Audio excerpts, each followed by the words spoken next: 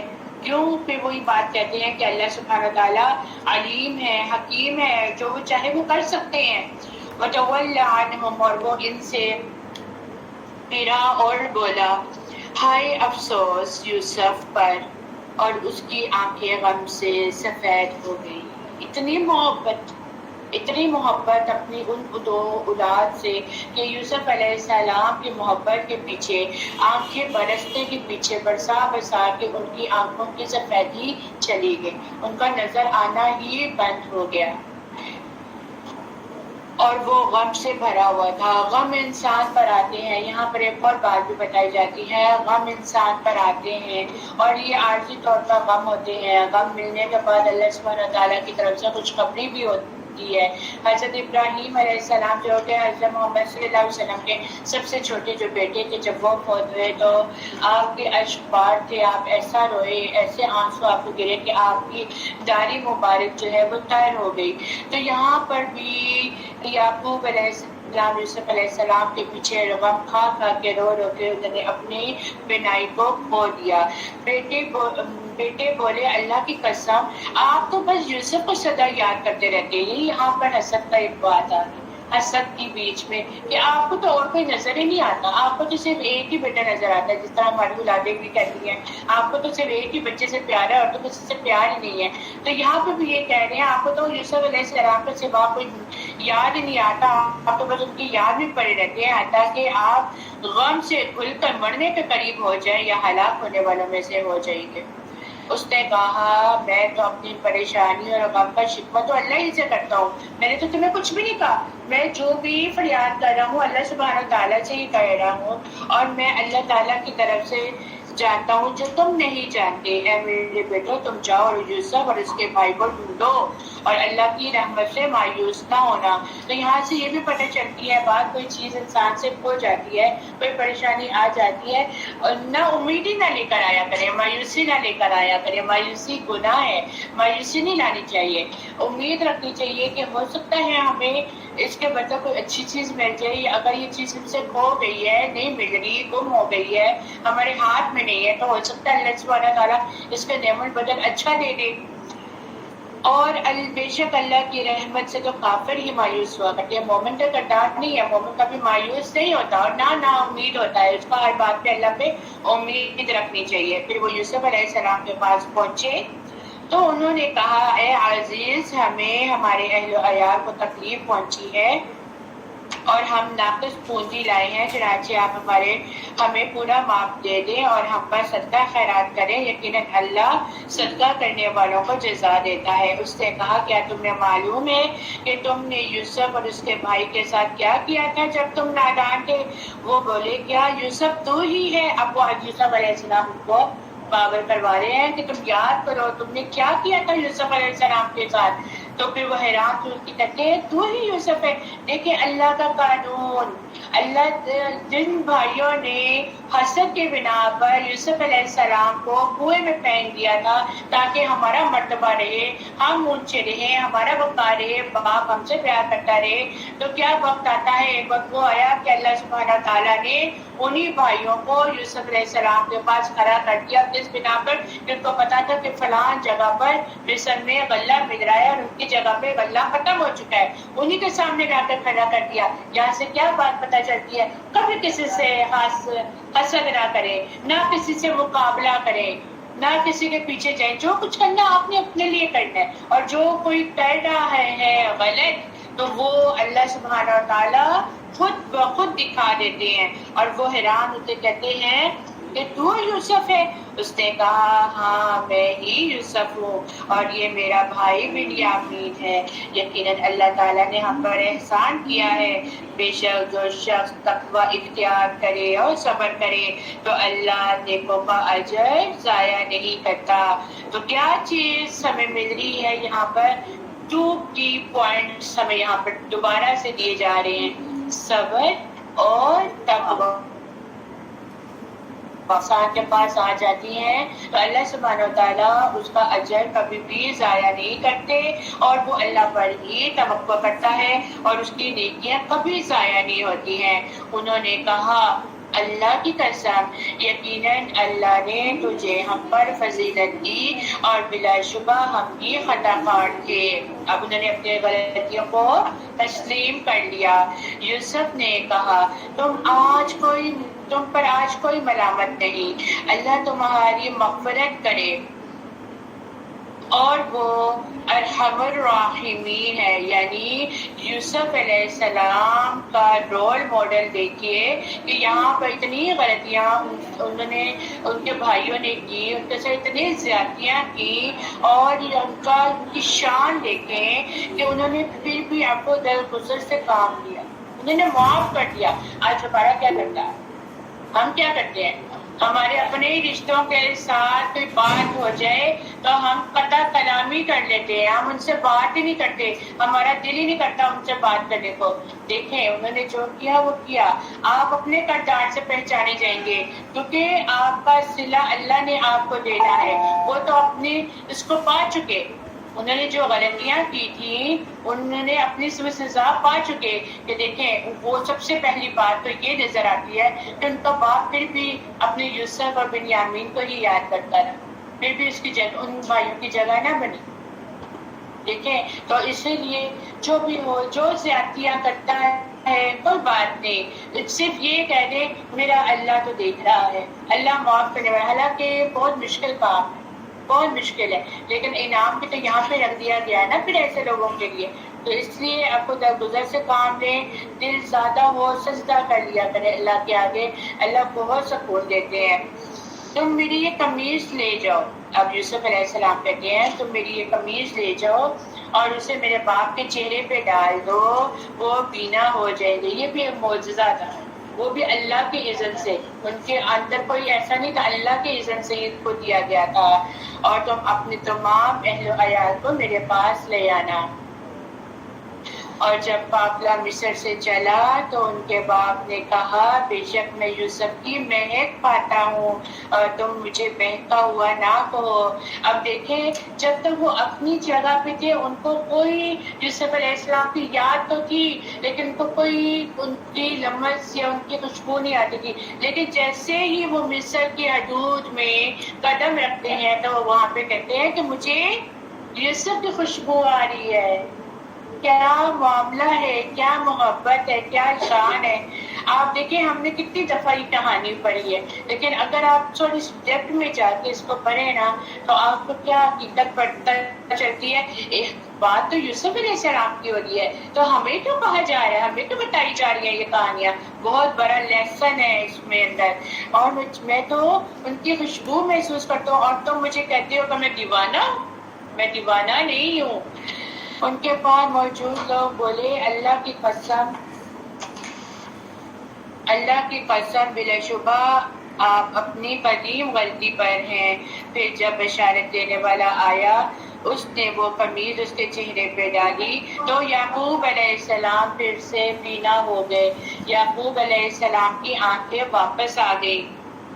اس یعقوب علیہ السلام نے کہا کیا میں تم سے نہیں کہا تھا کہ بے شک میں اللہ کی طرف سے وہ جانتا ہوں جو تم نہیں جانتے؟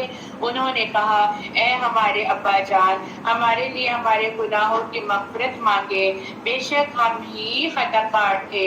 یعقوب علیہ السلام نے کہا ان قریب میں اپنے رب سے تمہارے لیے مغفرت مانگوں گا، بے شک وہ وہی خوب بخشنے والا خوب رحم والا ہے۔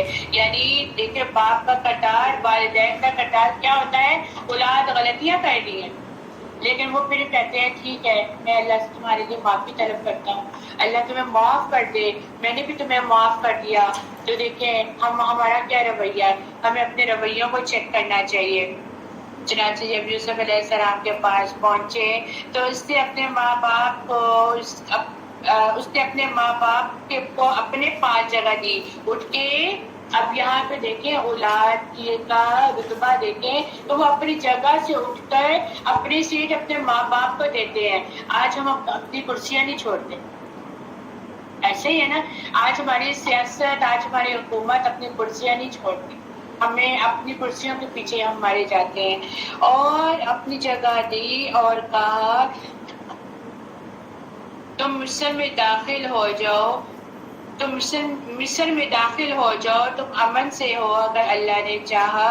اور اس نے اپنے ماں باپ کو تخت پر اونچا بٹھا دیا اور سب اس کے آگے سجدے میں گر گئے۔ دیکھیں یہاں پر اکثر لوگ جو ہے وہ غلط کنسپٹ میں آ جاتے ہیں کہ یعنی کہ سجدہ کرنا ہر کسی کو جائز ہے، نہیں، یہ تعظیماً سجدہ تھا ان کے لیے، اس وقت میں جائز تھا، لیکن ہمارے لیے یہ جائز نہیں ہے، ہمارے دین کا یہ حصہ نہیں ہے کہ ہم کسی کو سلام بھی کریں تو اس کو جھک کے کریں اور اس کو ایسے جیسے خدا کے درجے پہ ہم نے پہنچا دیا۔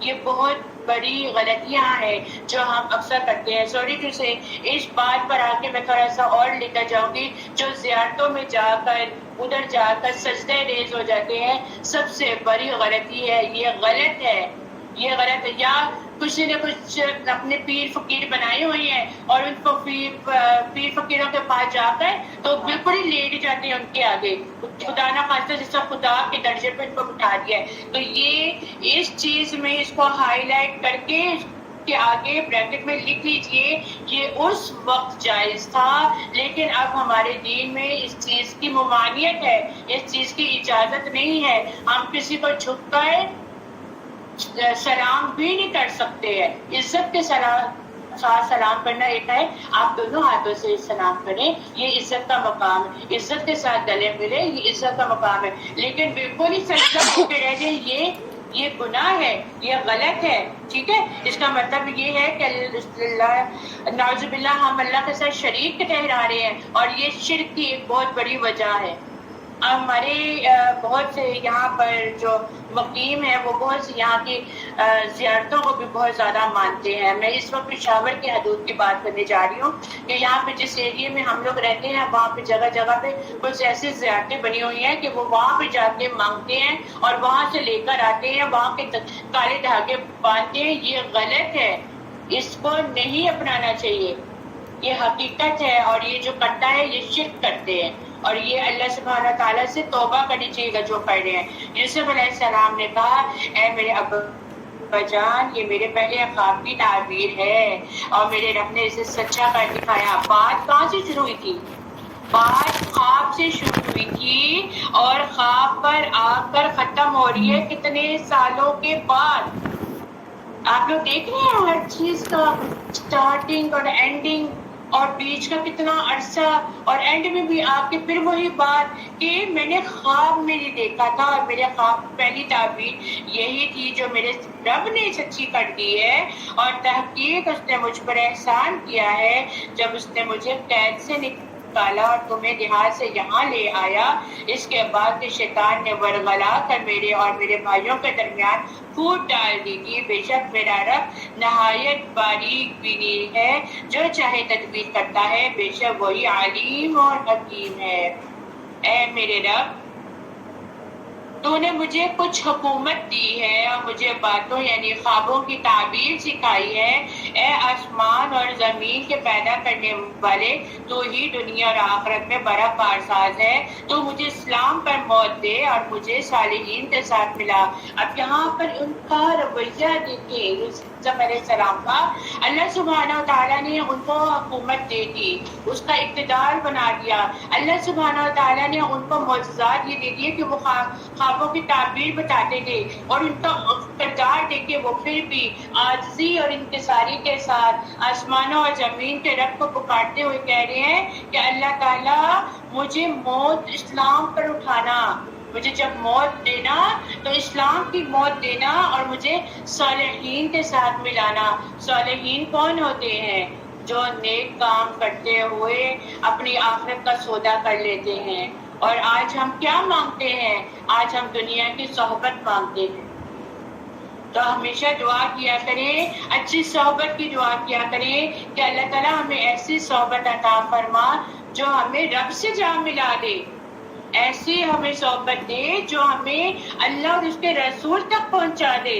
ورنہ دنیا کے بہت سے لوگ ایسے ہیں جو دنیا کی باتیں کر کے دنیا کی طرف بھی جا کے بات کو ختم کر دیتے ہیں۔ ذَلِكَ مِنْ أَنْبَاءِ الْغَيْبِ نُوحِيهِ إِلَيْكَ وَمَا كُنْتَ لَدَيْهِمْ إِذْ أَجْمَعُوا أَمْرَهُمْ وَهُمْ يَمْكُرُونَ۔ یہ غیب کچھ خبریں ہیں، یہ ہم آپ کی طرف وحی کرتے ہیں،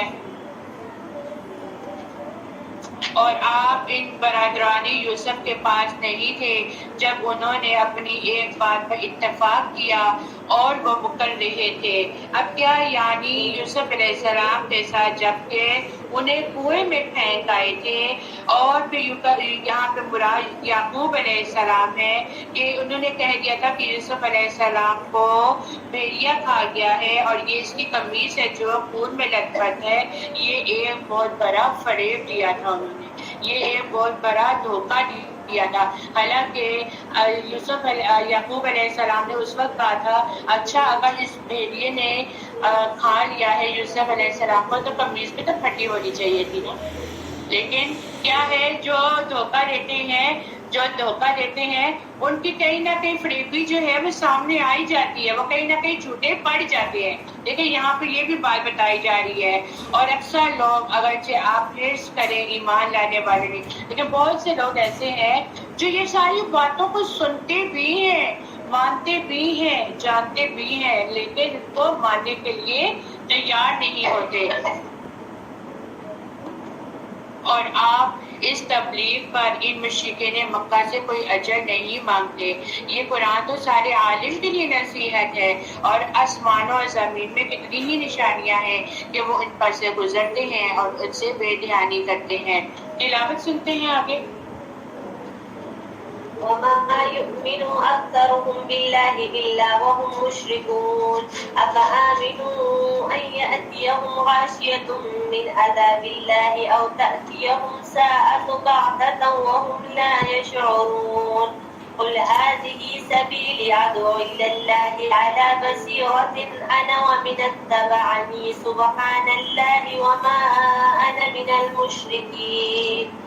اور ان کے اکثر اللہ پر اس طرح ایمان لاتے ہیں کہ وہ مشرک ہی ہوتے ہیں۔ کیا پھر وہ بے خوف ہو گئے ہیں کہ ان پر اللہ کے عذاب کی کوئی آفت آ جائے، یا اچانک ان پر قیامت آ جائے اور انہیں خبر بھی نہ ہو؟ اے نبی کہہ دیجئے یہی میری راہ ہے، یہی میرا راستہ ہے، میں تمہیں صرف اللہ کی طرف بلاتا ہوں۔ میں اور وہ لوگ جنہوں نے میری اتباع کی وہ بصیرت پر ہیں، یعنی ان کے لیے خوشخبریاں ہیں، وہ جو توحید کی راہ پر آتے ہیں، جو پیغمبر کی راہ پر آتے ہیں، اسی کی طرف رہتے ہیں، اور جو اللہ اور اس کے رسول کو مانتے ہیں انہی کے لیے خوشخبری ہے۔ اور اللہ پاک ہے اور مشرکوں میں سے نہیں، اور میں مشرکوں میں سے نہیں۔ اور آپ سے پہلے ہم نے مرد ہی رسول بنا کر بھیجے، عورتیں کبھی رسول نہیں ہوتی ہیں۔ یہاں پہ مرد پر ہی زور دیا گیا کہ مردوں کو ہی رسول، مردوں کو ہی بنایا جاتا ہے، کیونکہ مرد جو ہوتے ہیں وہ سربراہ ہوتے ہیں، ان کے اندر اللہ سبحانہ تعالیٰ نے بہت زیادہ قوت و برداشت کا مادہ رکھا ہوتا ہے۔ اور ان کی طرف ہم وحی کرتے ہیں اور وہ بستیوں کے رہنے والوں میں سے تھے۔ کیا پھر وہ جو زمین میں نہیں چلے پھرے کہ دیکھتے ان لوگوں کا انجام کیا ہوا جو ان سے پہلے تھے، اور پرہیزگاروں کے لیے آخرت کا گھر ہی بہتر ہے۔ کیا پھر تم سمجھتے نہیں؟ حتیٰ کہ جب رسول مایوس ہو گئے اور وہ لوگ گمان کرنے لگے کہ انہیں خلاف واقعہ خبر دی گئی ہے، تو ان انبیاء اور رسل کے پاس ہماری مدد آ پہنچی، پھر نجات ملی اسے جسے ہم نے چاہا، اور مجرم قوم سے ہمارا عذاب ٹالا نہیں جاتا۔ البتہ یقیناً ان کے قصوں میں عقل والوں کے لیے عبرت ہے۔ یہ قصے، یہ واقعات ہمیں کیوں سنائی گئے ہیں؟ ہماری نالج کے لیے بتائے گئے ہیں تاکہ ہم اس سے عبرت حاصل کریں، تاکہ ہم اس سے سبق لیں۔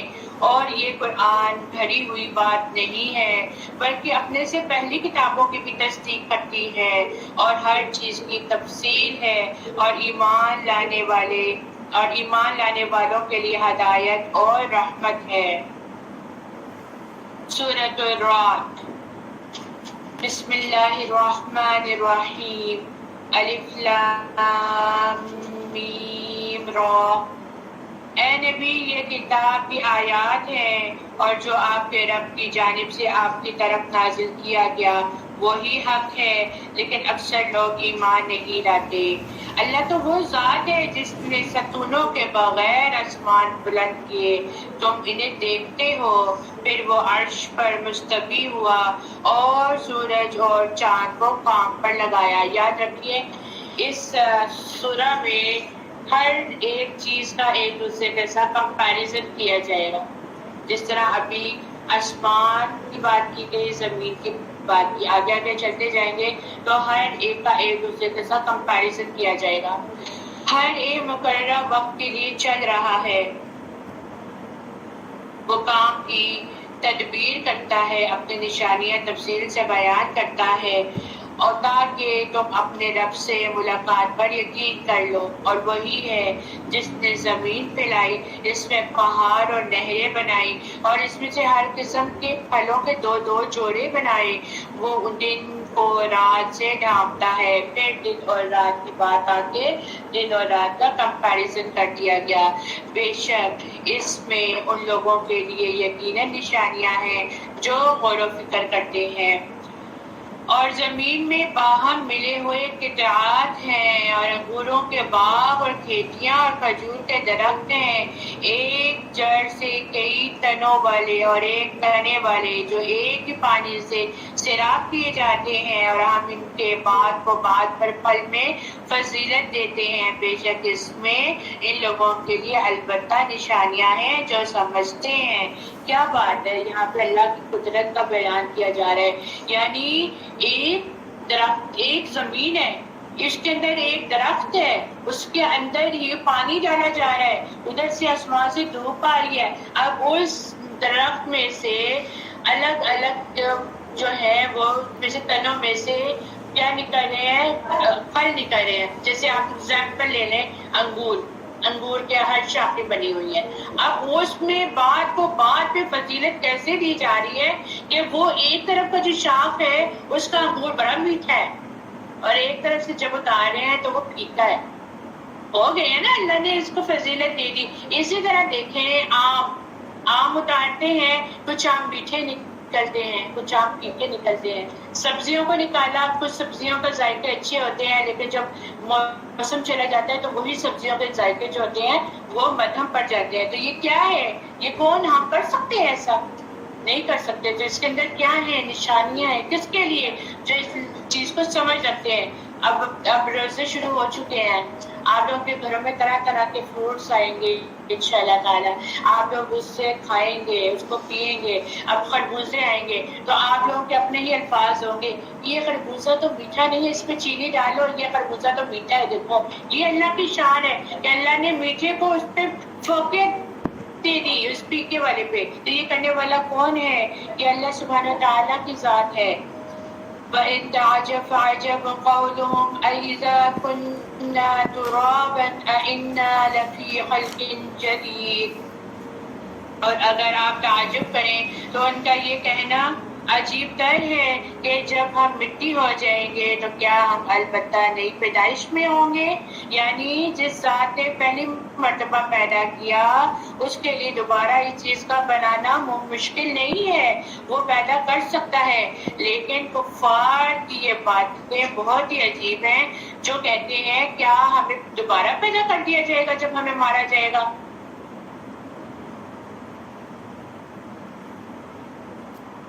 یہی لوگ ہیں جنہوں نے اپنے رب کے ساتھ کفر کیا، اور یہی ہیں کہ ان کی گردنوں میں توق ہوں گے، اور یہی دوزخ والے ہیں، وہ اس میں ہمیشہ رہیں گے۔ ان باتوں کو دھیان سے سنا کرے۔ اللہ سبحانہ تعالیٰ ہمارے لیے اس کے اندر باتیں کر رہے ہیں۔ یہ صرف کفار کے لیے باتیں نہیں ہیں، یہ صرف گنے چنے لوگوں کے لیے باتیں نہیں ہیں جو قرآن کے محفل میں تو بیٹھے ہیں لیکن ان کا دماغ کہیں اور ہے اور وہ ہنسی مذاق میں چلتے جا رہے ہیں۔ اس کی بابت آپ لوگوں سے سوال کیا جائے گا، یہ یاد رکھیے، آپ لوگوں سے پوچھا جائے گا، آپ لوگوں کی چھوٹ نہیں ہوگی، کیونکہ ان سے نہیں پوچھا جاتا جو کم عمری میں چلے جاتے ہیں اور جو بالغ نہیں ہوتے۔ اور جب انسان بالغ ہو جاتا ہے تو وہ اس درجے پہ پہنچ جاتا ہے کہ اس کا ایک ایک چیز جو ہے وہ لکھی جا رہی ہوتی ہے۔ تو توجہ کے ساتھ کلاس میں بیٹھ کے قرآن کو سنا کریں، اور وہ آپ سے بھلائی یعنی رحمت سے پہلے عذاب جلدی چاہتے ہیں، حالانکہ ان سے پہلے عذاب کی مثالیں گزر چکی ہیں، اور بے شک آپ کا رب لوگوں کے جرم کے باوجود البتہ انہیں بخشنے والا ہے، اور یقیناً آپ کا رب البتہ سخت سزا دینے والا ہے۔ اور کافر لوگ کہتے ہیں اس پر اس کے رب کی طرف سے کوئی نشانی کیوں نہیں آ جاتی؟ اے نبی آپ تو صرف ڈرانے والے ہیں، اور ہر قوم کے لیے ایک ہادی ہوتا ہے جو اللہ کا پیغام پہنچاتا ہے۔ ان پیغمبروں نے اپنا کام کر دیا، آج ہمارا کیا ذمہ داری بنتی ہے کہ ہم نے جو پڑھا، ہم نے جو سنا، بس یہی تک رکھنا ہے کہ آگے بھی پہنچانا ہے، آگے پہنچانا ہے، یہ ہماری ذمہ داری ہے، اور آگے پہنچانے سے پہلے خود اس پر عمل کرنا ہے۔ اللہ یعلم ما تحمل كل انثى وما تغیض الارحام وما تزداد، اور ہر قوم کے لیے ایک ہادی ہوتا ہے، اور اللہ جانتا ہے ہر مادہ جو کچھ پیٹ میں اٹھائی پھرتی ہے، اور جو کچھ رحم کم کرتے ہیں اور جو کچھ زیادہ کرتے ہیں، اور اس کے ہاں ہر چیز کی ایک مقدار مقرر ہے۔ وہ غیب اور ظاہر کا جاننے والا ہے، اور وہ بہت بڑا نہایت بلند ہے۔ اب یہاں پہ کیا مراد ہے؟ حمل کی مدت ہے جو عام طور پر تو 9 مہینے ہوتی ہے، لیکن یہ گھٹتی بڑھتی رہتی ہے۔ کسی وقت بھی یہ مدت 10ویں مہینے، اور کسی وقت یہ مدت جو ہے کبھی 7ویں مہینے کبھی 8ویں مہینے میں پوری ہو جاتی ہے۔ اس کا علم جو ہوتا ہے وہ اللہ کے سوا کسی کو بھی نہیں ہوتا۔ اب دیکھیں بعض لوگوں کو پیریڈز اپنے ٹائم پر آتے ہیں، بعض لوگوں کو پیریڈز کبھی جلدی آ جاتے ہیں اپنے ڈیٹ سے پہلے، کبھی بعد میں آ جاتے ہیں۔ لیکن یہ کون کر رہا ہے؟ یہ کس کے اختیار میں ہے؟ یہ اللہ سبحانہ تعالیٰ کے اختیار میں ہے۔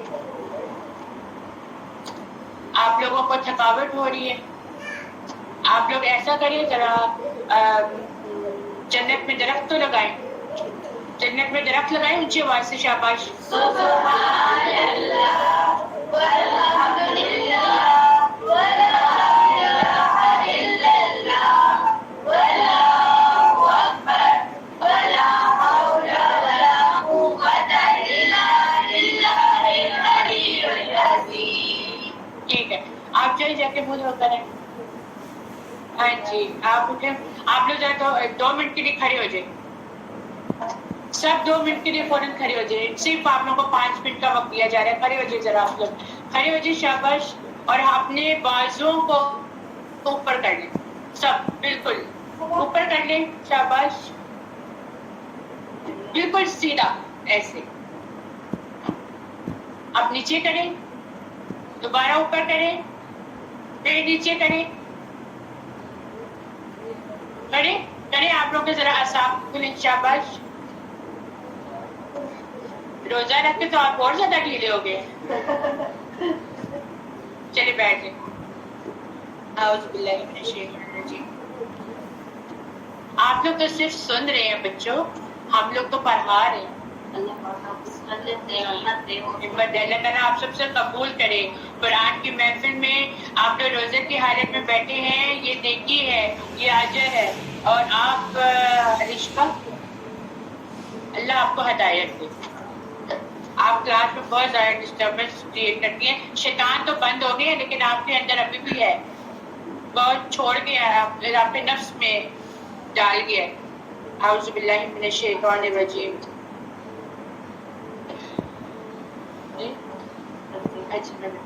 اور وہ آپ سے بھلائی رحمت سے پہلے برائی عذاب جلدی مانگتے ہیں, حالانکہ ان سے پہلے عذاب کی مثالیں گزر چکی ہیں. اور بے شک آپ کا رب لوگوں کے ظلم کے باوجود البتہ انہیں بخشنے والا ہے, اور یقیناً آپ کا رب البتہ سخت سزا دینے والا ہے. لوگ کافر کہتے ہیں اس پر اس کے رب کی طرف سے کوئی نشانی کیوں نہ اتاری گئی. اے نبی آپ تو صرف ڈرانے والے ہیں, اور ہر قوم کے لیے ایک ہادی ہوتا ہے. اللہ جانتا ہے ہر مادہ جو کچھ پیٹ میں اٹھائی پھرتی ہے, اور جو کچھ رحم کرتے ہیں, اور جو کچھ زیادہ کرتے ہیں, اور اس کے یہاں ہر چیز کی ایک مقدار مقرر ہے. اور وہ غیب اور ظاہر کا جاننے والا بہت بڑا نہایت بلند ہے. اللہ کے نزدیک مساوی ہے, برابر ہے. تم میں سے جو کوئی آہستہ بات کہے یا بلند آواز سے کہے, اور جو تاریک رات کی تاریکی میں چھپنے والا ہو یا دن کی روشنی میں چلنے والا ہو, اس انسان کے لیے اس سے آگے سے اور اس کے پیچھے سے باری باری آنے والے فرشتے ہیں. وہ اللہ کے حکم سے اس کی حفاظت کرتے ہیں. بے شک اللہ انہیں نہیں بدلتا جو کسی قوم میں ہے, حتیٰ کہ وہ اسے بدل لے جو اس کے نفسوں میں ہے. اور جب اللہ کسی قوم کے ساتھ برائی یعنی عذاب کا ارادہ کرتا ہے تو اس کے لیے کوئی واپسی نہیں, اور ان کے لیے اس کے سوا کوئی کارساز نہیں. اب یہاں یہ بات پتہ چلتی ہے کہ اللہ سبحانہ و تعالیٰ نے ہمارے آگے اور پیچھے نگران مقرر کر رکھے ہیں جو ہماری حفاظت کرتے ہیں. مجاہد کہتے ہیں کہ ہر انسان پر فرشتہ مقرر ہے, نیند کی حالت میں بھی اور جاگتے ہوئے بھی. جنات, انسانوں, کیڑے مکوڑوں سے ہماری حفاظت کرتا ہے, ہماری پروٹیکٹ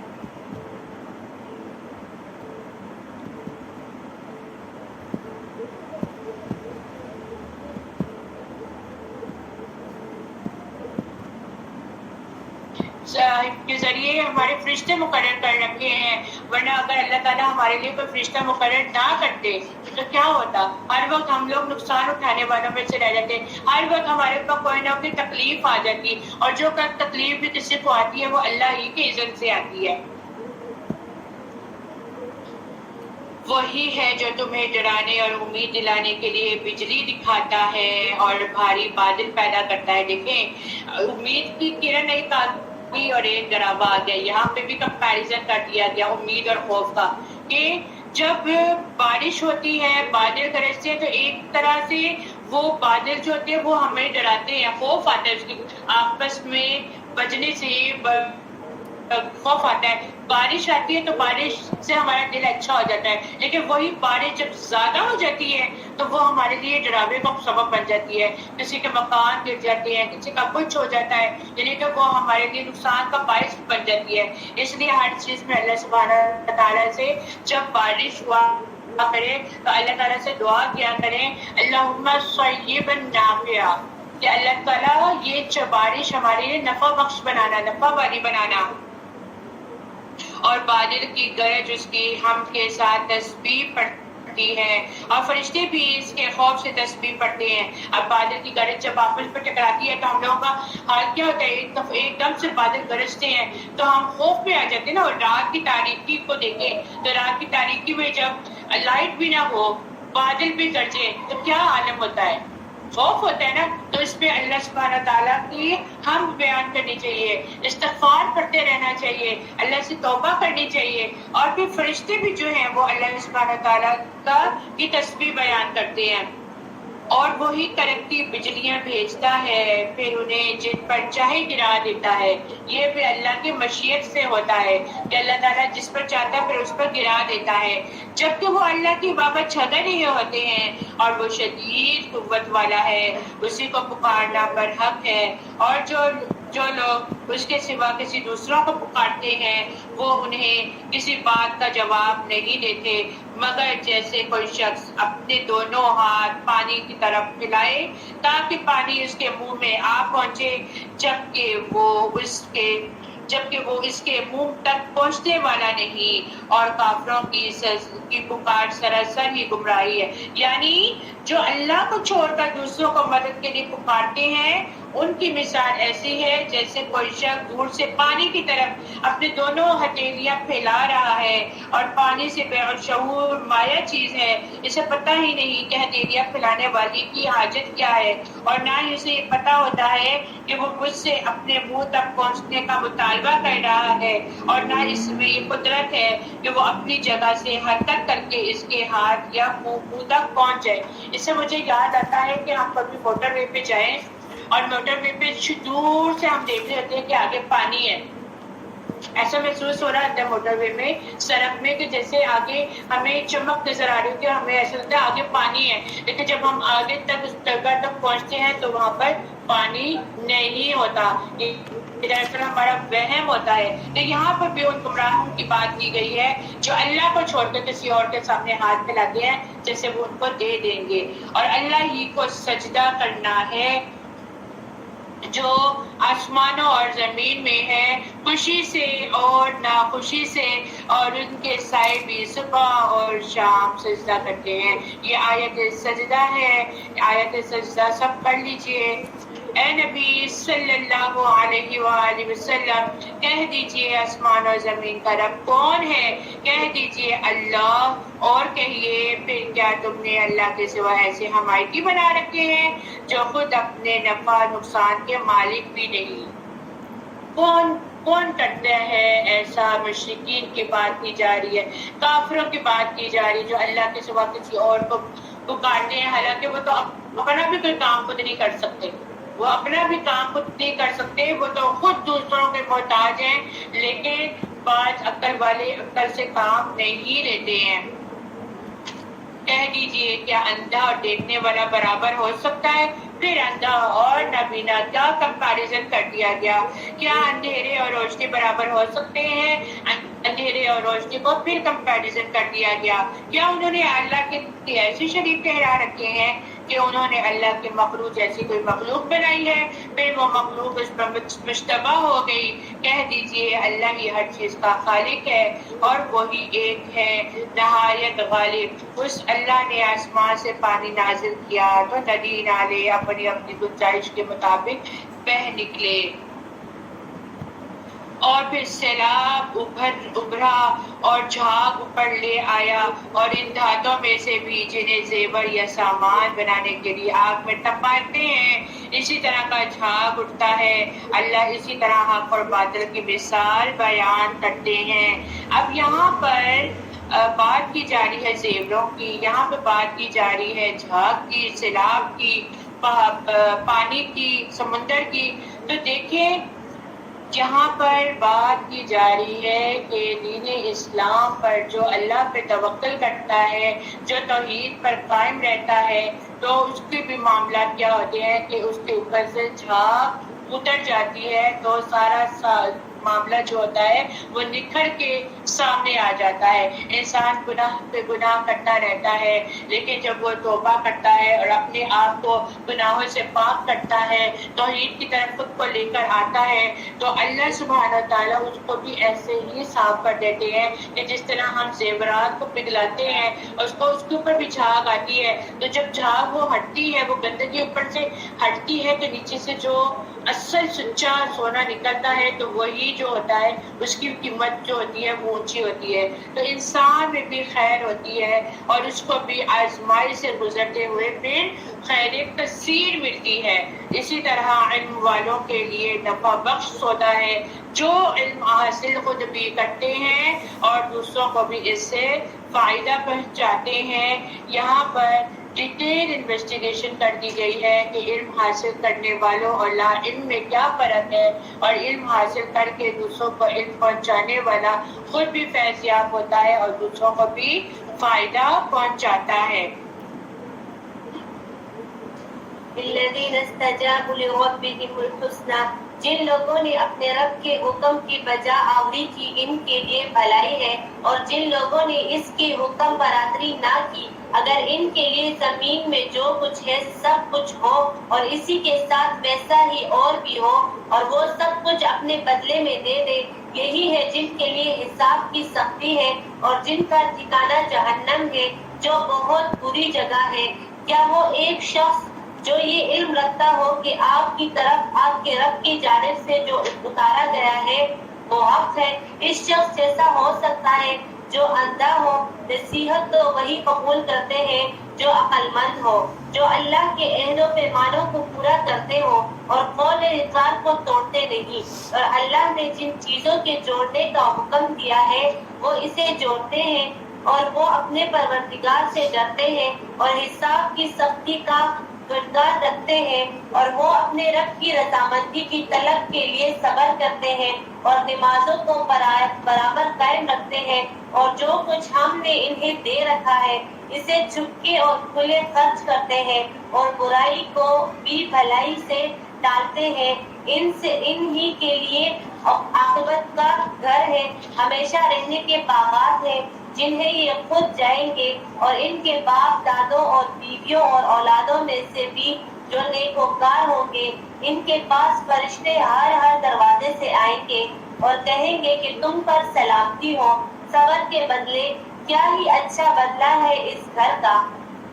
یہاں پر دیکھیے کہ جنہوں نے اپنے چہرے کی طلب میں اللہ سبحانہ تعالیٰ کے چہرے کی طلب میں صبر کیا اور نماز قائم کی اور انہوں نے برائی کے بدلے دوسروں کو بھلائی دی اور گناہ ہو گئے تو اس پہ اللہ تعالیٰ سے معافی مانگی، اور اگر ان کے پاس مال ہے تو ان کو اعلانیہ اور چھپے ہوئے خرچ بھی کیا اور لوگوں کے ساتھ اچھا معاملہ کیا تو وہی آخرت کی جنت کو پا سکتے ہیں۔ ایسے لوگوں کی کوالٹیز بیان کر دی گئی ہیں کہ جنت پانے والے سب سے پہلے صبر کریں، نماز قائم کریں اور اللہ سبحانہ تعالیٰ کے مال میں سے خرچ کریں، اور پھر برائی اگر کسی نے کر دی ہے تو بھلائی کرتے جائیں، تو اللہ سبحانہ تعالیٰ کے لیے ایسے لوگوں کے لیے جنات کے باغات ہیں۔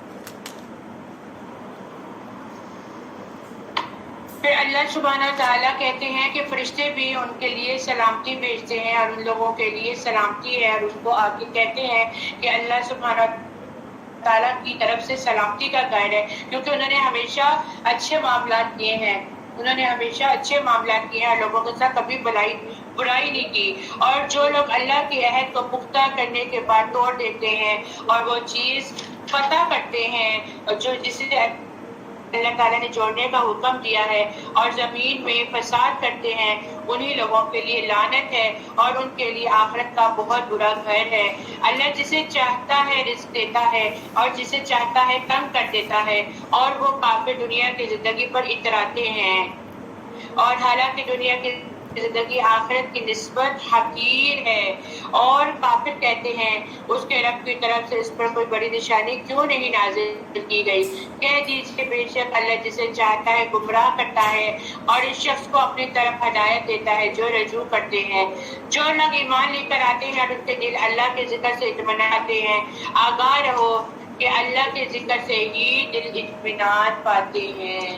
جو لوگ دنیا کی روش میں اپنے آپ کو ہر وقت گرائے رکھتے ہیں، ہر وقت دنیا کے پیچھے بھاگتے رہتے ہیں، اللہ کا ذکر نہیں کرتے، ان کے دل ہمیشہ بے چین رہتے ہیں، کوئی نہ کوئی مصیبت، کوئی نہ کوئی تکلیف ان کو آ گھیرتی ہے، ہر وقت وہ کسی نہ کسی پریشانی میں مبتلا رہتے ہیں۔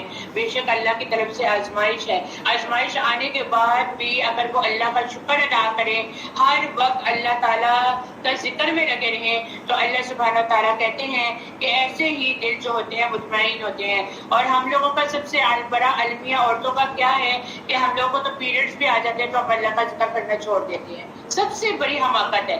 کیوں اللہ کے نبی صلی اللہ علیہ وسلم نے کہا کہ عورتیں دین سے دور ہیں؟ اسی بنا پہ کہا گیا ہے کہ جب بھی ان کو ایسی کوئی مصیبت آتی ہے تو وہ اپنی زبان سے ذکر اذکار کرنا بھی چھوڑ دیتی ہیں اور وہ کہتی ہیں 7 8 10 دن بعد ہم پڑھیں گے تب دیکھی جائے گی. نہیں، آپ کی زبان پاک ہے، آپ کے ہاتھوں میں، آپ کے لباسوں میں خیز نہیں لگا ہوا، آپ کی زبان پہ نہیں لگا ہوا جس سے آپ لوگ پڑھ نہیں سکتے ہیں. آپ ذکر اذکار کر سکتے ہیں.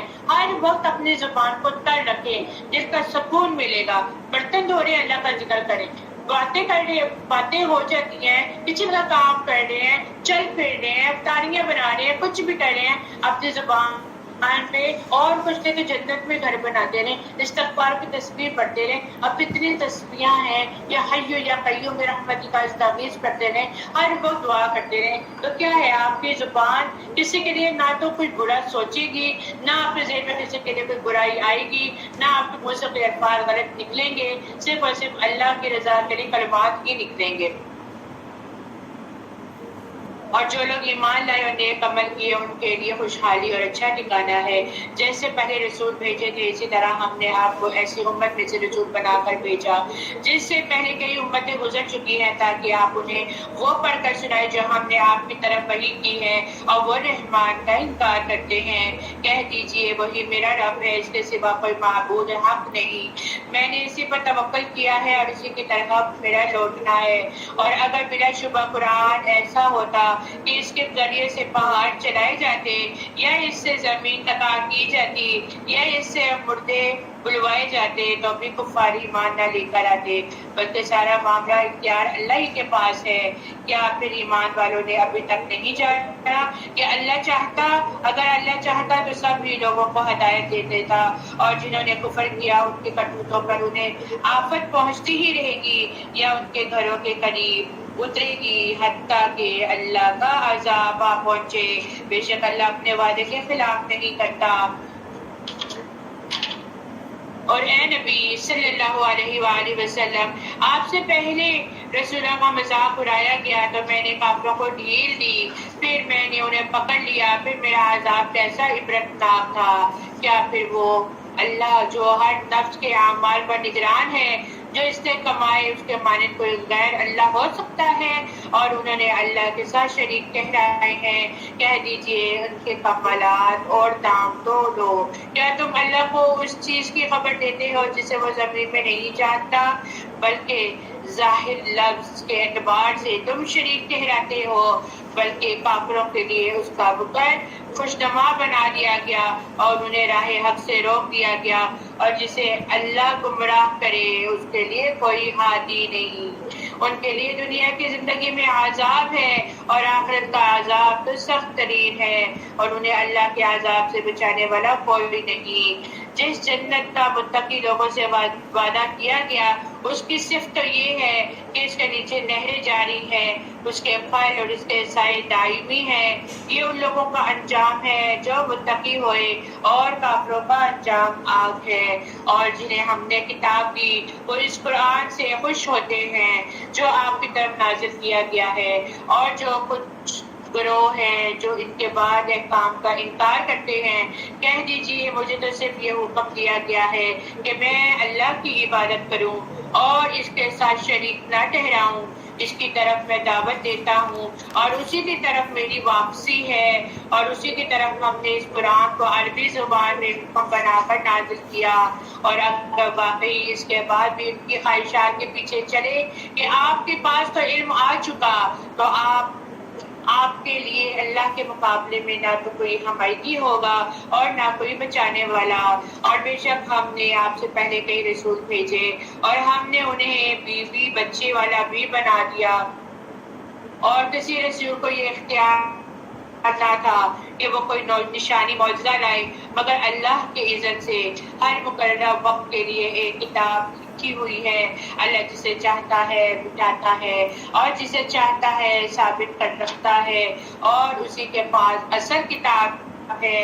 اور اے نبی، اگر ہم واقعی آپ کے اس عذاب کا کچھ حصہ دکھا دیں جس کا ہم ان سے وعدہ کرتے ہیں، یا آپ کو وفا دے دیں، آپ کے ذمہ تو سے پہنچا دینا ہی کافی ہے اور ہمارے ذمہ حساب دینا ہے. ایک پیغمبر کے لیے، داعی کے لیے کیا حکم آیا کہ اس سے صرف اللہ سبحانہ تعالیٰ کا پیغام پہنچانا ہے. اور ایک مومن کا کردار بھی یہی ہے کہ اس سے اللہ سبحانہ تعالیٰ کا پیغام پہنچانا ہے. اس کی بابت یہ نہیں کہ وہ اس کے ساتھ زبردستی کرے. اور بے شک پھر اللہ سبحانہ تعالیٰ اس سے کوئی سوال نہیں کریں گے، لیکن جو لے کر اس نے اس کو پیچھے چھوڑ دیا اس سے حساب لیا جائے گا. کیا انہوں نے نہیں دیکھا کہ بلا شبہ ہم کفر کی زمین کو اس حال میں آتے ہیں کہ اس کے اعتراف سے گھٹاتے جاتے ہیں.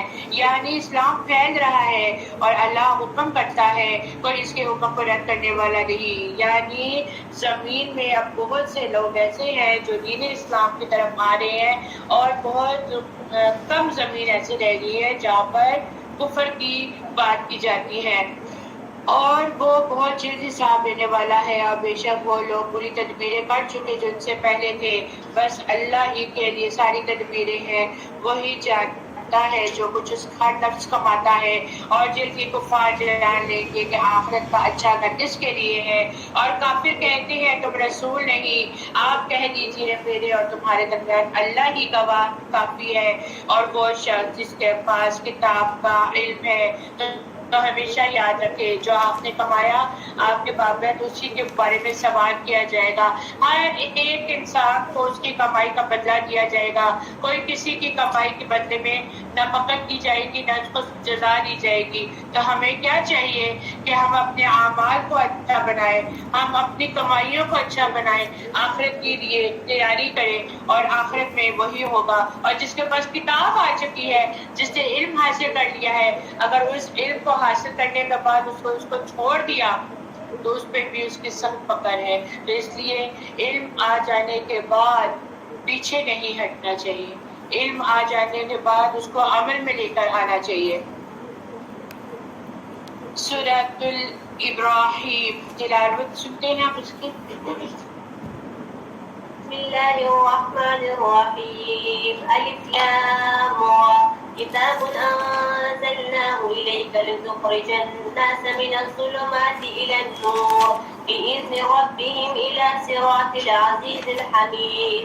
الله الذي له ما في السماوات وما في الأرض وويل للكافرين من عذاب شديد. الذين يستحقون الحياة الدنيا على الآخرة ويصدون عن سبيل الله ويبغونها عوجا أولئك في ضلال بعيد. بسم اللہ الرحمن الرحیم. الف لام را. اے نبی یہ عظیم الشان کتاب ہم نے اسے آپ کی طرف نازل کیا تاکہ آپ لوگوں کو ظلمتوں سے نور کی طرف نکال لائیں، ظلمتوں سے اندھیروں سے نور کی طرف لانا، مصیبتوں سے خوشحالی کی طرف لانا، اور جہالت سے علم کی طرف لانا، ان کے رب کے اذن سے غالب اور لائق راستے کے اور لائق تعریف کے راستے کی طرف، یعنی اللہ کی طرف جس کا وہ سب کچھ ہے جو آسمانوں میں ہے اور جو زمین میں ہے، اور کافروں کے لیے شدید عذاب سے تباہی ہے، جو آخرت پر دنیاوی زندگی کو محبوب رکھتے ہیں اور اللہ کے راستے سے روکتے ہیں اور اس میں ٹیڑھا پن ڈھونڈتے ہیں، وہی دور کی گمراہی میں ہے. ہمیشہ یاد رکھیں جو کسی کو دین کے راستے سے ہٹاتا ہے یا جو کوئی دین کے راستے میں دین کی بات میں جو ٹیڑھ پن پیدا کرتا ہے اس کے لیے بہت دور کی گمراہی ہے، وہ ضلالت ہے. وہ اپنے آپ کو بھی جہنم میں ڈھکیل رہا ہے اور دوسرے کو بھی علم حاصل کرنے کی بجائے اس کو دنیا کی طرف لگا رہا ہے، یہ کہہ کر تم نے جتنا پڑھ لیا اتنا کافی ہے، اس سے آگے کی ضرورت نہیں. تو یہ غلط ہے. جو آخرت میں دنیاوی زندگی کو محبوب رکھتے ہیں اور اللہ کے راستے سے روکتے ہیں اور اس پر ٹیڑھ پن ڈھونڈتے ہیں، وہی دور کی گمراہی میں ہے. اور ہم نے ہر رسول اس کی قوم کی زبان بولنے والا بھیجا تاکہ ان کے لیے کھول کر بیان کر دے. پھر اللہ جسے چاہے گمراہ کرتا ہے اور جسے چاہے ہدایت دیتا ہے، اور وہ زبردست خوب حکمت والا ہے. اور بلا شبہ ہم نے موسیٰ کو اپنی نشانیوں کے ساتھ بھیجا کہ اپنی قوم کو اندھیروں سے نور کی طرف نکالے اور انہیں اللہ کے ایام یاد دلا دیے۔ ایام اللہ سے کیا مراد ہے؟ یعنی اللہ کے وہ احسانات جو بنی اسرائیل کو دیے گئے تھے، جو بنی اسرائیل کو نعمتیں دی گئی تھی، جہاں پر پچھلے آپ لوگوں نے ذکر سنا، واقعات سنے، یہاں پر اس سے مراد وہی ہے۔ اور بے شک ان میں البتہ ہر صابر اور شاکر کے لیے نشانیاں ہیں۔ یہاں پر دیکھیں مبالغے کا صیغہ ہے، بات پر زور پیدا کی جا رہی ہے کہ صبار کون ہوتے ہیں؟ جو بہت صبر کرنے والے ہوتے ہیں، اور شکور کون ہوتے ہیں؟ جو بہت زیادہ شکر کرنے والے ہوتے ہیں۔ اور صبر کو شکر پر مقدم رکھ دیا گیا، اس لیے کہ شکر صبر کا ہی نتیجہ ہے۔ رسول اللہ صلی اللہ علیہ وآلہ وسلم نے فرمایا مومن کا معاملہ بھی عجیب ہے، اس کا ہر معاملہ اسی کے لیے بہتر ہے۔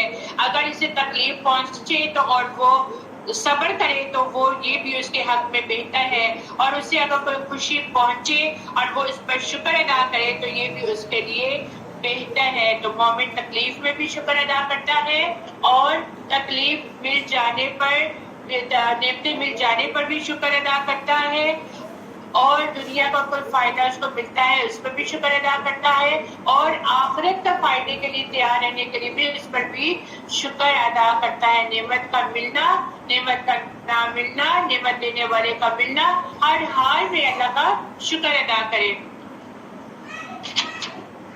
اور جب موسیٰ نے اپنی قوم سے کہا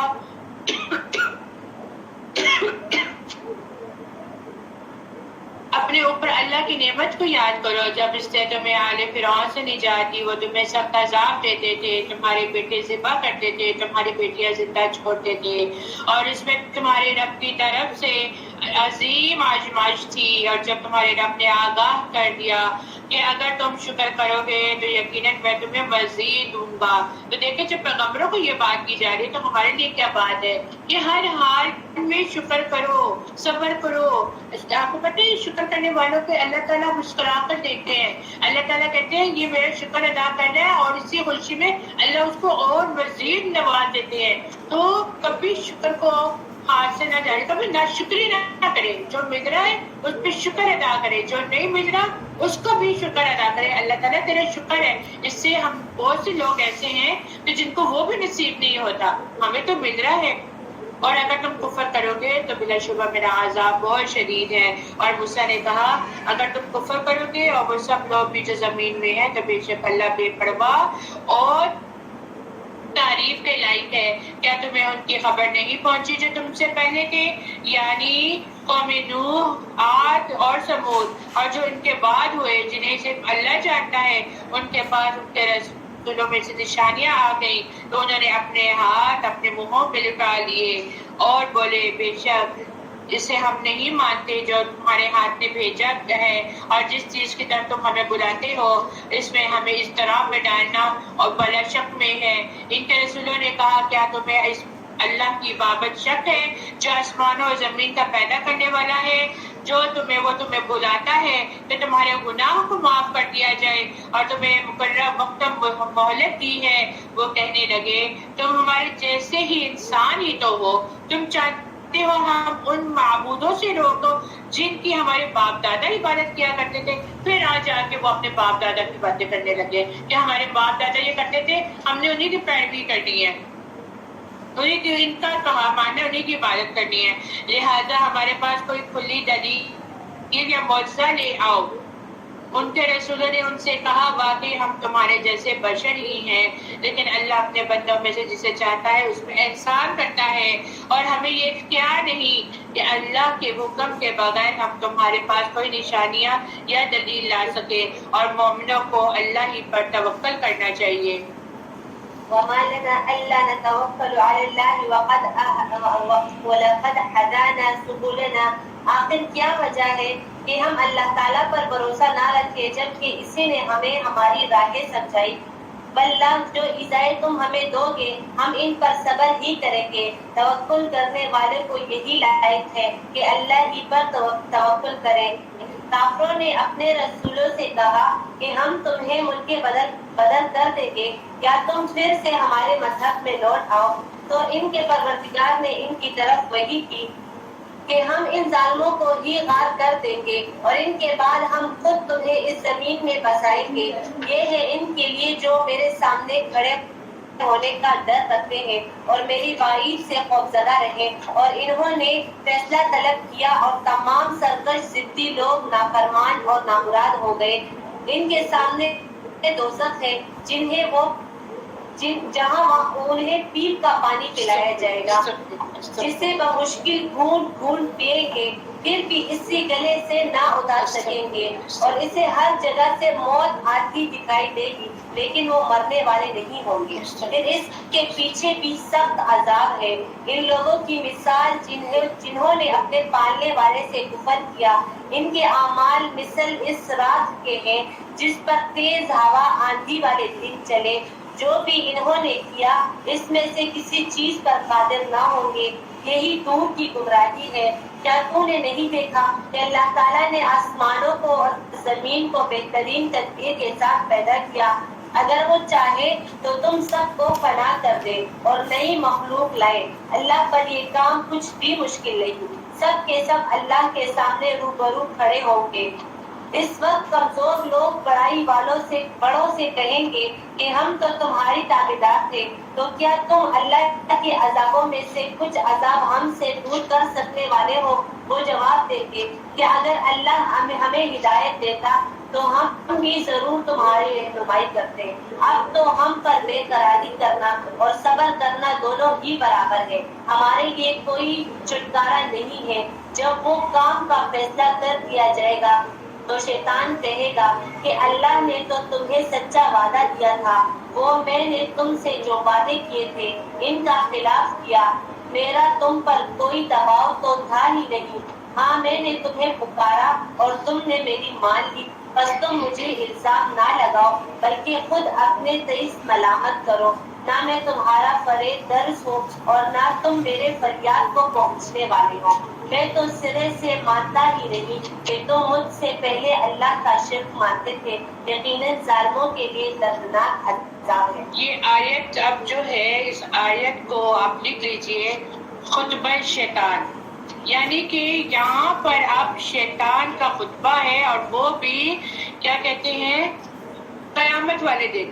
اب یہ قیامت والے دن شیطان وہاں پر یہ بات کرنے جا رہا ہے تاکہ جو جہنمی لوگ ہیں ان کو حسرتیں دلوائے، ان کے اندر بے چینیاں پیدا کرے کہ میں نے تمہیں کہا تھا کہ تم میری بات مانو۔ وہاں پہ تو وہ بھی منکر ہو جائے گا اور وہ وہاں پر بھی حسرتیں دلوائے گا۔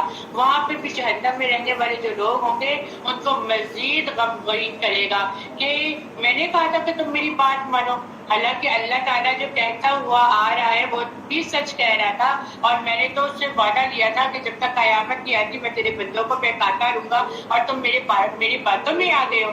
تو کتنی غلط بات ہے۔ آج ہم بھی دیکھیں چھوٹی چھوٹی باتوں پہ کہیں نہ کہیں شیطان کے پیچھے لگ کے ہم غلط کام کر جاتے ہیں، تو اس سے بھی ہمیں بچنا چاہیے۔ اور پھر کیا ہے کہ اس وقت وہ تو انکار کر چکے گا، اور جنہوں نے اس کے ساتھ مل کر دنیا پہ کام کیے ہیں تو وہ اپنی سزا کو پا لیں گے۔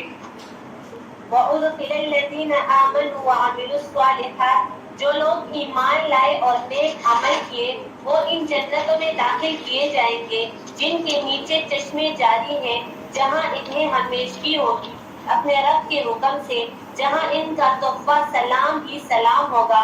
کیا آپ نے انہیں نہیں دیکھا کہ اللہ تعالیٰ نے پاکیزہ بات کی مثال کی طرح بیان فرمائی، مثل ایک پاکیزہ درخت کے کہ جس کی جڑ مضبوط ہے اور جس کی ٹہنیاں آسمان میں ہیں، جو اپنے پروردگار کے حکم سے ہر وقت اپنے پھل لاتا ہے، اور اللہ تعالیٰ لوگوں کے سامنے مثالیں بیان فرماتا ہے تاکہ وہ نصیحت حاصل کرے۔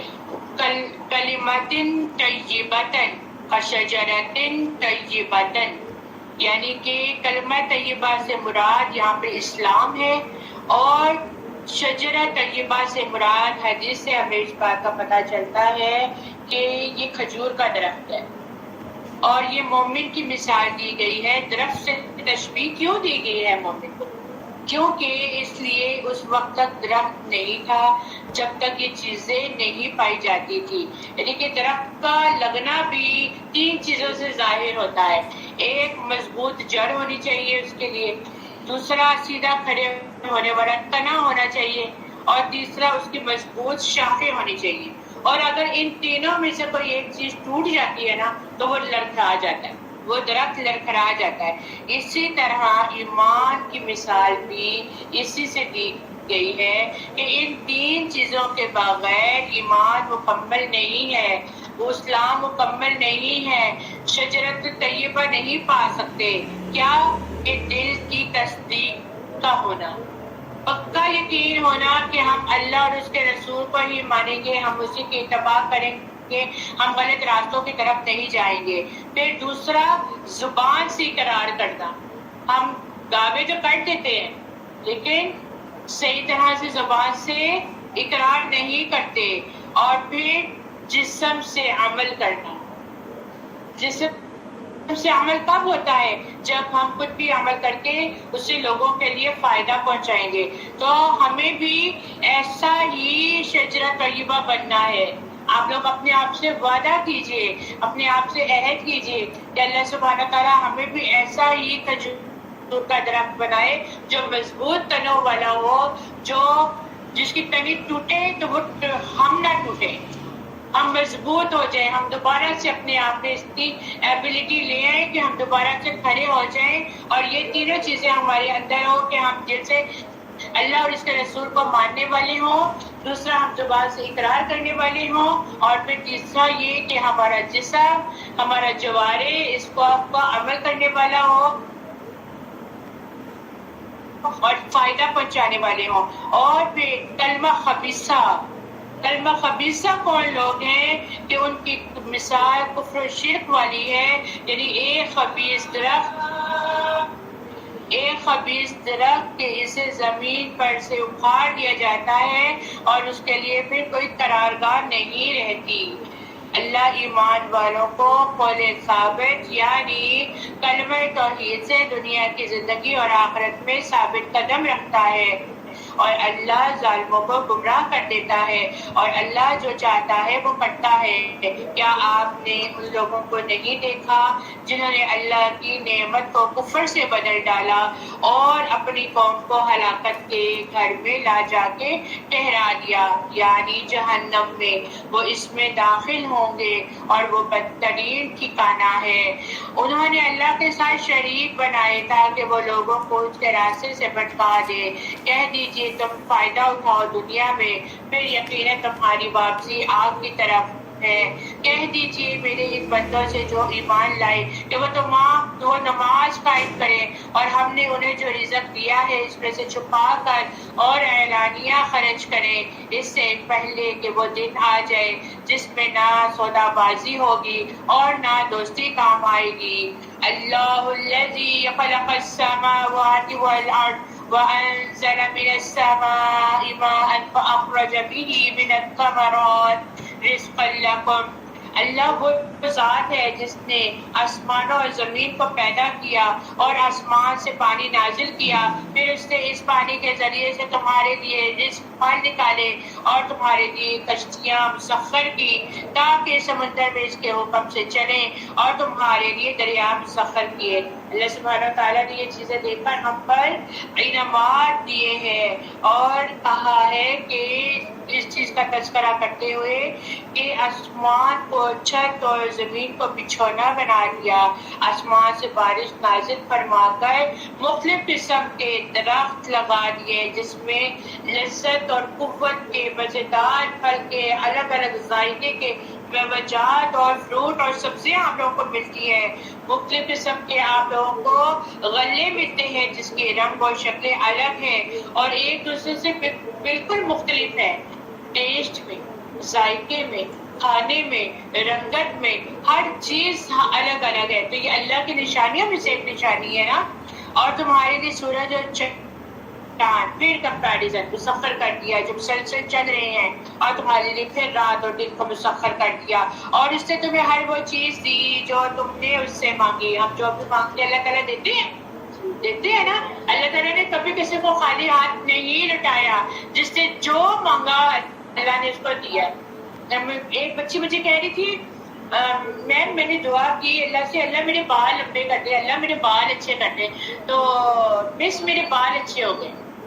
میں نے کہا اللہ سے ایمان ہی مانگ لیتی، اللہ سے صحت مانگ لیتی، اللہ سے تندرستی مانگ لیتی۔ اور میں نے اللہ سے دعا کی اللہ تعالیٰ مجھے اسمارٹ کر دیا، اللہ نے مجھے اسمارٹ کر دیا۔ یعنی کہ یہ بہت چھوٹی چھوٹی چیزیں ہم اللہ سے مانگ رہے ہیں تو اللہ تعالیٰ ہمیں دے رہے ہیں۔ تو اگر ہم اللہ سے ایمان کی دولت مانگیں گے، اللہ سے جنت مانگیں گے اور جہنم سے دوری مانگیں گے، اللہ تعالیٰ سے ہم جنت میں جا کے اس کا دیدار مانگیں گے، کیا اللہ تعالیٰ نہیں دے گا؟ ہم اپنی اولادوں کے لیے کتنی دعائیں مانگتے ہیں، قبول ہوتی ہے نا؟ تو جہاں پر ہمارے لیے کوئی بہتری ہوتی ہے وہاں پہ اللہ نہیں قبول کرتا۔ تو ہر وقت اللہ تعالیٰ سے بے شک اللہ تعالیٰ سے ہر وقت دعا مانگنی چاہیے، اور اللہ دیتا ہے۔ اور آ گئے تو اللہ کی نعمتیں گنا تو تم انہیں شمار نہیں کر سکتے۔ جب سے پیدا ہوئے ہیں، ابھی اس وقت میرے باہر ایج کی خواتین بیٹھی ہیں، جب سے آپ لوگ پیدا ہوئے ہیں اب تک آپ لوگ کو اللہ تعالیٰ نواز ہی رہنا، نواز ہی رہنا۔ کوئی وقت ایسا نہیں، کوئی رات ایسی نہیں کہ جب آپ لوگ کھا کے نہ سوئے ہو۔ اللہ تعالیٰ ہر ایک کے گھروں میں رزق عطا فرمائے، اور جتنا دیا ہے کیا آپ اس کو کاؤنٹنگ کر سکتے ہیں؟ کر ہی نہیں سکتے، کر ہی نہیں سکتے۔ اس کی دوسری طرف اگر آپ لے کے جائیں بات کو، تو ہمارے ماں باپ نے ہمیں بچپن سے لے کر جوانی تک ہماری تربیت کی ہے، ہمیں پالا ہے، ہم انہیں ان کے احسانات کا بدلہ دے سکتے ہیں؟ ہم ان کو دے سکتے ہیں؟ ہماری اولاد آپ کے کیا کہتی ہے آپ نے ہمارے لیے کیا کیا؟ جو کچھ ہے ہم اپنے بل بوتے پہ ہیں۔ تو دیکھیے اللہ کا نظام اللہ ہمیں دے رہا ہے اور ہم اس کو کاؤنٹ نہیں کر سکتے۔ اور بے شک انسان بہت بڑا ظالم ہے اور نہایت ہی ناشکرا ہے۔ اس کو ملا مجھے نہیں ملا، مجھے بھی ملنا چاہیے۔ جو ہے اس پہ تو شکر کر لو، جو نہیں ہے اس پہ ناشکری کرنا شروع کر دی۔ اور جب ابراہیم علیہ السلام نے کہا ہے میرے رب اس شہر یعنی مکہ کو امن والا بنا دے اور مجھے اور میری اولاد کو بت پرستی سے بچائے رکھنا، اے میرے رب بے شک انہوں نے بہت سے لوگ گمراہ کیے ہیں، پھر جو میری اتباع کرے تو یقیناً وہ میرا ہے، اور جو میری نافرمانی کرے تو بلا شبہ تو غفور رحیم ہے۔ اے ہمارے رب بے شک میں نے اپنی کچھ اولاد ایک بے زراعت والی وادی میں بسائی تیرے محترم گھر کعبے کے پاس، اب اے میرے رب تاکہ وہ نماز قائم کرے، چنانچہ تو بعض لوگوں کے دل ان کی طرف مائل ہونے والے کر دے اور انہیں ہر قسم کے پھلوں سے رزق عطا فرما دے تاکہ وہ تیرا شکر ادا کرے۔ ربنا انک تعلم ما نخفی وما نعلن، اے ہمارے رب بے شک تو سب جانتا ہے جو کچھ ہم چھپاتے ہیں اور جو کچھ تو ظاہر کرتے ہیں، اور زمین اور آسمان میں کوئی چیز اللہ سے مخفی نہیں ہے۔ تمام تعریفیں اللہ ہی کے لیے ہے جس نے مجھے بڑھاپے میں اسماعیل اور اسحاق عطا فرما دیے۔ بے شک میرا رب دعا خوب سننے والا ہے۔ رب اجعلنی مقیم الصلاۃ ومن ذریتی ربنا وتقبل دعا ربنا اغفر لی ولوالدی وللمؤمنین یوم یقوم الحساب، اے میرے رب مجھے اور میری اولاد کو بھی نماز قائم کرنے والا بنا۔ اپنی اولادوں کے لیے دعا کیا کریں، ہائی لائٹ کر لیجیے اس کو، اپنی اولادوں کے لیے یہ دعا کیا کرے، اے ہمارے رب تو میری دعا کو قبول فرما، اور اے ہمارے رب جس دن حساب قائم ہوگا اس دن مجھے میرے والدین کو اور تمام مومنوں کو معاف فرما، آمین یا رب العالمین۔ دیکھیے رب اجعلنی سے ربنا وتقبل دعا تو اولاد کے لیے دعا ہے، اور ربنا اغفر لی ولوالدی یہ والدین کے لیے دعا ہے۔ تو جن کے والدین اس دنیا میں نہیں ہیں، جو دونوں نہیں ہیں اور کسی کا ایک ہے اور ایک نہیں ہے، تو رب ارحمہما ربیانی صغیرہ پڑھ کر یہ دعا ضرور کیا کریں، ربنا اغفر لی ولوالدی وللمؤمنین یوم یقوم الحساب۔ اور اے نبی آپ مت خیال کریں کہ اللہ ان کاموں سے غافل ہے جو ظالم کرتے ہیں، وہ تو انہیں صرف اس دن تک مہلت دیتا ہے جس میں آنکھیں پھٹی کی پھٹی رہ جائیں گی، وہ اپنے سر اٹھائے محشر کی طرف دوڑ رہے ہوں گے، ان کی نگاہ اپنی طرف پھر بھی نہ سکے گی اور ان کے دل خالی ہوں گے۔ اور اے نبی لوگوں کو اس دن سے ڈرا دیں جب انہیں عذاب آئے گا تو ظالم کہیں گے اے میرے رب ہمیں تھوڑی مدت تھوڑی دیر کے لیے مہلت دے دے تاکہ ہم تیری دعوت قبول کر لیں اور رسولوں کی اتباع کر لیں. اس وقت کیا فائدہ جب پہلے وقت دیا گیا تھا تو اس وقت نہ مانے.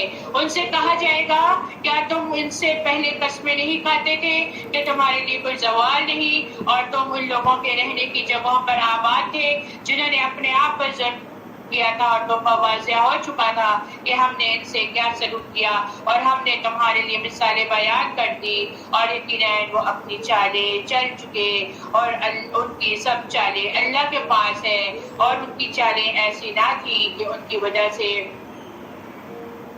پہاڑ ڈل جاتے.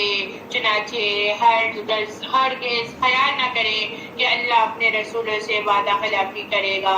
بے شک اللہ غالب ہے انتقام لینے والا ہے. جس دن یہ زمین دوسری زمین سے بدل دی جائے گی اور آسمان بھی اور لوگ اللہ واحد قہر والے کے سامنے پیش ہو جائیں گے اس دن آپ تمام مجرم زنجیروں میں جکڑے ہوئے دیکھیں گے. تھوڑا امیجن کریں آپ لوگوں نے فلموں میں دیکھا ہوگا ایک جو ہوتے ہیں سپاہی ہوتے ہیں وہ ایک مجرم کو پکڑتے ہیں زنجیریں ہاتھوں میں بھی باندھی ہوتی ہیں گلے میں بھی ٹوپ ڈالا ہوتا ہے دوسرے بازو میں بھی باندھی ہوتی ہے اور لے کے جا رہے ہوتے ہیں. اور اسی طرح قیامت کے دن بھی ان مجرموں کا یہی حال ہوگا کہ ان کو زنجیروں کے ساتھ پکڑ کر ان کو لے جایا جا رہا ہوگا اور پھر ان کے کرتے گندک کے ہوں گے استغفر اللہ اور آگ ان کے چہروں کو ڈھانپتی ہوگی استغفر اللہ تاکہ اللہ ہر نفس کو اس عمل کی جزا دے جو اس نے کما لیا. بے شک اللہ بہت جلد حساب لینے والا ہے. یہ قرآن لوگوں کے لیے ایک پیغام ہے. یہ قرآن لوگوں کے لیے ایک پیغام ہے جو زندوں کے لیے ایک پیغام ہے. یہ آپ کے اور ہمارے لیے ہدایت ہے تاکہ ہم اس کے ذریعے انہیں ڈرائیں اور تاکہ انہیں معلوم ہو جائے کہ عقل والے کون ہیں اور عقل والے وہی ہیں جو نصیحت پکڑتے ہیں. اور بے شک اللہ معبود واحد ہے برحق ہے. اللہ سبحانہ تعالیٰ سے دعا کرے اللہ تعالیٰ ہمارے لیے ہر معاملے میں آسانی فرمانا. اللہ تعالیٰ ہمارے لیے معاشرے کے دن ہمیں ان چیزوں سے دور رکھنا کہ جس دن سب مجرم جو ہیں وہ پکڑے لے کے زنجیروں میں جکڑے ہوئے لے کے جائیں گے اور ان کا چہرے آگ میں ہوں گے. سورۃ الحجر بسم اللہ الرحمن الرحیم الف لام را تلک آیات الکتاب وقرآن مبین. الف لام را یہ آیات ہے کتاب اور قرآن مبین کی. وآخر دعوانا الحمدللہ رب العالمین. سبحان ربک رب العزة عما يصفون وسلام على المرسلين والحمد لله رب العالمين. ربنا تقبل منا إنك أنت السميع العليم وتب علينا إنك أنت التواب الرحيم. الله أكبر كبيرا والحمد لله كثيرا وسبحان الله بكرة وأصيلا. سبحان الله وبحمده سبحان الله العظيم. سبحان الله وبحمده عدد خلقه ورضا نفسه وزنة عرشه ومداد كلماته. رضيت بالله ربا وبالإسلام دينا وبمحمد صلى الله عليه وسلم نبيا. يا حي يا قيوم يا حي يا قيوم برحمتك أستغيث. اللهم حاسبنا حسابا يسيرا. ربنا ظلمنا أنفسنا وإن لم تغفر لنا وترحمنا لنكونن من الخاسرين. رب ابن لي عندك بيتا في الجنة.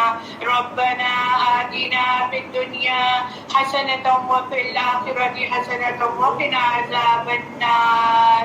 رب ارحمهما كما ربياني صغيرا رب اجعلني مقيم الصلاة ومن ذريتي ربنا وتقبل دعاء ربنا اغفر لي ولوالدي وللمؤمنين يوم يقوم الحساب اللهم إني أسألك من الجنة الفردوس ونعوذ بك من النار اللهم عافني في بدني اللهم عافني في سمعي اللهم عافني في بصري لا إله إلا أنت اللهم إني أعوذ بك من الكفر والفقر اللهم إني أعوذ بك من عذاب النار ومن عذاب القبر یا رب العالمین ہماری تمام کوششوں کو قبول فرما یا رب العالمین رمضان کے مبارک برکات والے مہینوں میں یا اللہ ہمارے گناہوں کو معاف فرما دے یا اللہ تو نے جنت کا وعدہ کیا ہے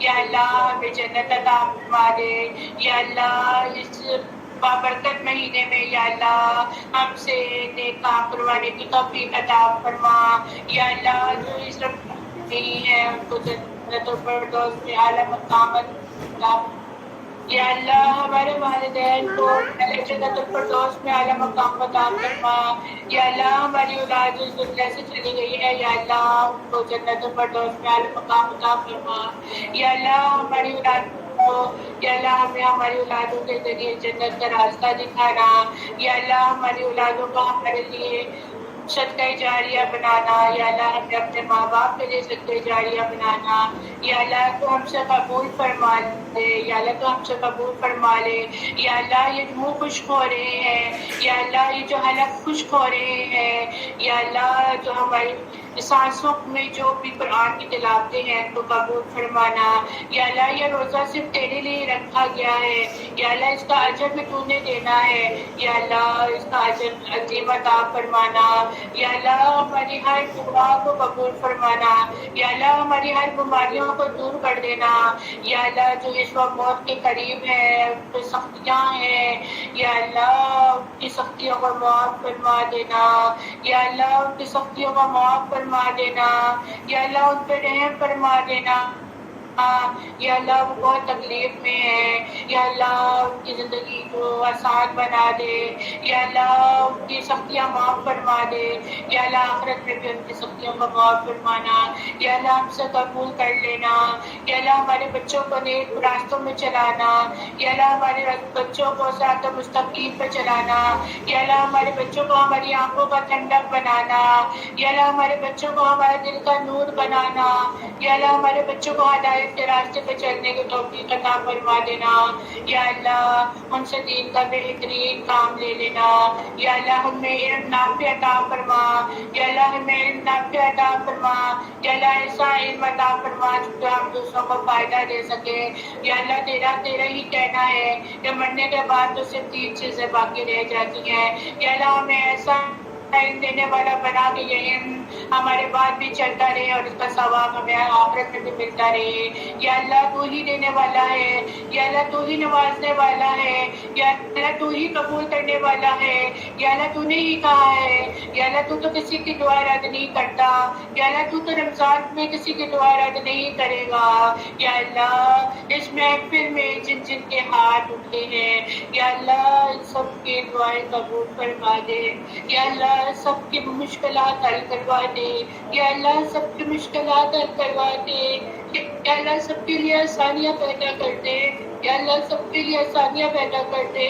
یا اللہ ہمیں دعائیں مانگنے کا طریقہ نہیں آتا ہمیں وہ طریقہ سکھا دے یا اللہ ہمیں وہ طریقہ سکھا دے یا اللہ تجھے دے محبوب کا واسطہ یا اللہ تو ہمیں وہ طریقہ سکھا دے جس سے تو راضی ہو جائے یا اللہ وہ کلمات ہماری زبان سے نکال دے کہ تجھے وہ پسند آ جائے یا اللہ بہت عاجز ہیں ہم بہت عاجز ہیں ہم بہت عاجز ہیں اللہ ہم بہت عاجز ہیں تیرے علاوہ ہمارا کوئی سننے والا نہیں ہے یا اللہ تو ہماری دعاؤں کو قبول فرما دے یا اللہ ہمارے خامدوں کو ہمارے لیے دین کا مددگار بنانا یا اللہ ہمارے خامدوں کو یا اللہ ہمارے لیے جنت کا ساتھی بنانا یا اللہ بہت سی بچیاں جو اپنے گھروں میں بیٹھی ہیں ان کو نیک صالحہ شوہر عطا فرمانا جو ان کے لیے نیکی کے راستے ہموار کرے، یا اللہ جو ان کے لیے دین کے راستے ہموار کرے۔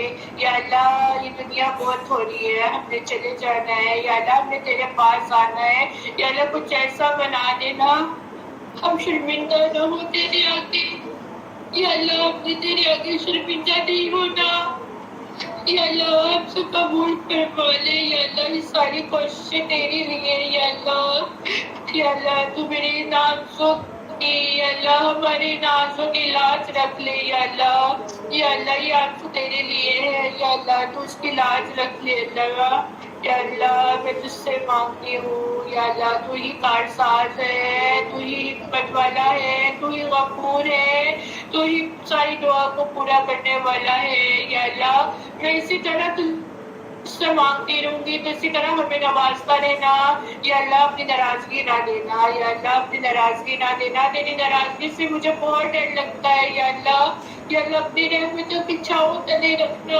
یا اللہ غلطی ہو جائے تو توبہ کی توفیق عطا فرمانا، یا اللہ غلطی ہو جائے تو توبہ کی توفیق عطا فرمانا، یا اللہ ہم تو گناہوں میں ڈوبے چلے جا رہے ہیں، یا اللہ ہم تو گناہوں میں ڈوبے ہوئے ہیں، یا اللہ ہمیں اس سے نکال دینا، یا اللہ ہمیں اس سے نکال دینا، یا اللہ ہمیں اس سے نکال دینا۔